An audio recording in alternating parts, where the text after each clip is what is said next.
This is all a scam. I mean, we got people that's getting ready to retire that's going to try to live off $2,000 to $3,000. Impossible. It's impossible.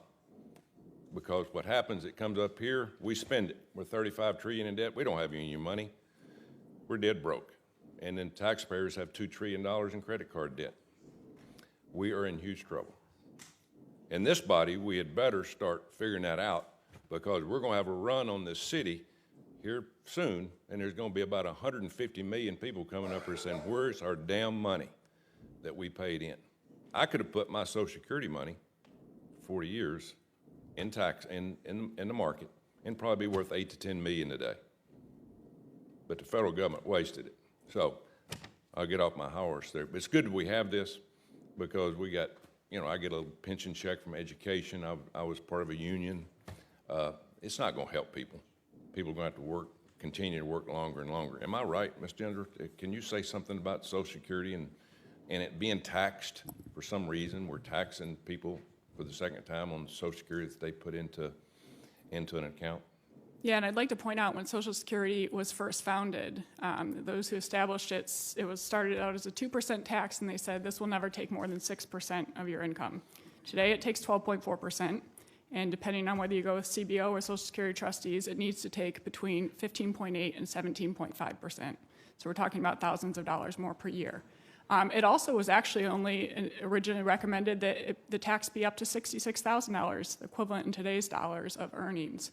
But over time, it has expanded massively, and the money has been spent every year. So whereas everybody thinks this money's been set aside for me, no, for the past 13 years, every dollar that has gone out of workers' paychecks has gone immediately to pay promised benefits. And that's what happens when you have a system that enables those in charge of it to spend the money in the immediate term and leave the buck to the next generation that's coming along. And because Social Security has grown so much, it's actually to the detriment of lower income workers in particular, who have to pay such a large share of their paycheck to Social Security. They have little left to save for retirement. And then lower income and African American workers have the lowest life expectancies.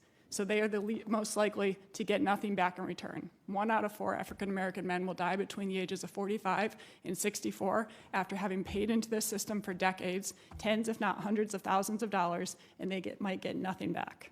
What's the solution?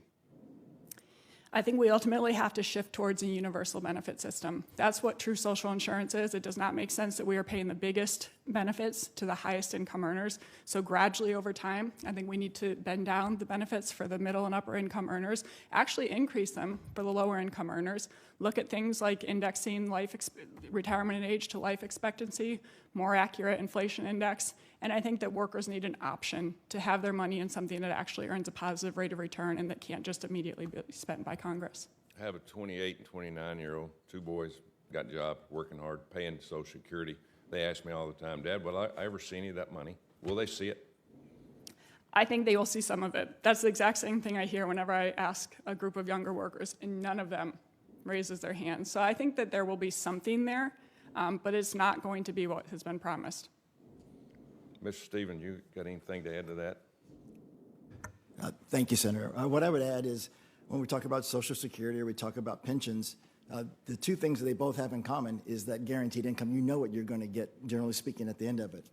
What I reference in terms of protected retirement, we have developed now solutions that get at both of those in a very efficient way, and they also address the issue around market volatility because we have step-ups and lock-ins, and it's a very efficient way to deliver that to millions of Americans that we've been talking, and that's all because of what you all did around Secure Act 1.0 and 2.0. They have put us in a position to do that, and that's why I'm really encouraging us to have every 401k plan, 457 plan, 403b plan at least one of those solutions so that the American workers can choose. If they want to know what they're going to get in retirement, we can deliver that for them. Young people of all ages ask me, why can't we put our money in our own 401k instead of put it in Social Security? Is there an answer to that?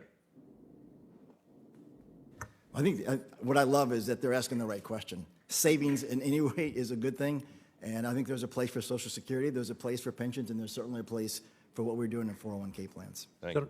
Senator Hassan. Thank you.